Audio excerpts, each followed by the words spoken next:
Le projet dont je suis porteur s'appelle « Adaptation de la société au vieillissement par l'innovation ». L'objectif étant de démontrer que dans le champ du vieillissement, il y a des innovations possibles et qu'on est sur un secteur qui est plutôt attractif, contrairement à l'image qu'on en a habituellement. Alors le projet SVI est un projet sur 3 ans qui cherche à analyser les représentations sociales que les jeunes ont vis-à-vis des personnes âgées. L'idée, c'est de prolonger, de poursuivre sur 2 années encore, mais cette fois-ci en travaillant plutôt sur les aspects liés à l'innovation dans le champ du vieillissement.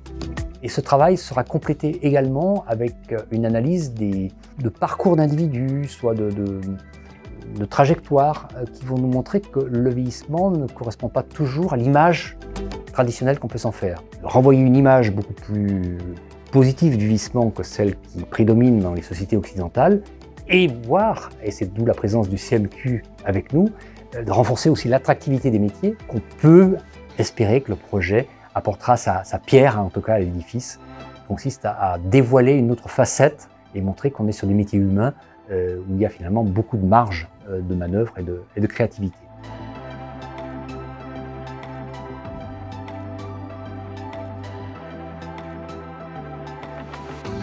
L'IRG, qui lui est plutôt, enfin en tout cas les collègues avec lesquels nous travaillons sont en sciences de gestion. Nous avons le campus des métiers et des qualifications santé, autonomie, bien-être, qui lui est rattaché à l'UPEC bien évidemment, mais qui nous permet justement d'avoir accès à un réseau d'acteurs hors UPEC. La ville de Créteil et son CCAS, et nous avons le conseil départemental du Val-de-Marne, donc vraiment 2 acteurs de proximité.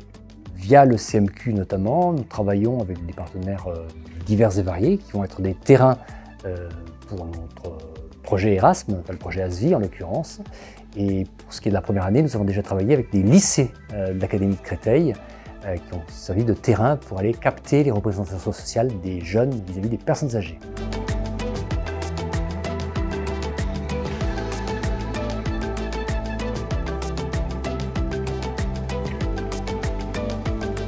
On ne peut pas trouver un projet plus en phase avec la philosophie Erasme, d'associer des profils très différents d'étudiants, d'enseignants, de chercheurs, de partenaires, mais également dans la manière de travailler, puisque l'objectif c'est quand même la transformation d'une réalité sociale, ou en tout cas la possibilité de pouvoir agir sur une réalité.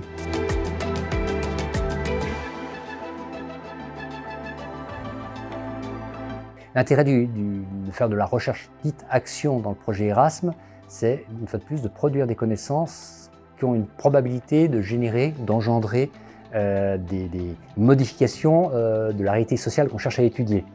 Donc voilà, c'est pas déconnecter réflexion et action, c'est aussi la valorisation de nos étudiants. Là, nos étudiants, ce n'est pas simplement des faire-valoir dans ce cas présent, on les considère, au même titre que l'ensemble des autres parties prenantes de cette démarche, comme étant capables de nous éclairer sur leur vision des choses, sur les résultats aussi de leurs propres investigations.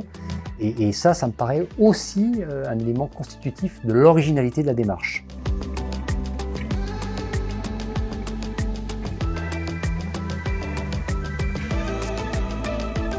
À titre personnel, il va de soi que ce type de projet me ravit, puisque ça correspond personnellement au rôle que j'estime avoir au sein de l'université. Un rôle qui consiste à faire travailler des collègues ensemble, des collègues qui n'ont pas forcément les mêmes disciplines, qui sont chez nous parfois en licence, parfois en master, et pouvoir associer aussi des gens à l'extérieur. On est heureux, et quand j'ai posé la question à la fin du séminaire si les gens souhaitaient poursuivre l'année prochaine sur quelque chose d'autre que les représentations sociales, mais plutôt l'analyse de l'innovation sociale, tout le monde s'est déclaré partant. Donc voilà, moi je ne pouvais pas espérer mieux.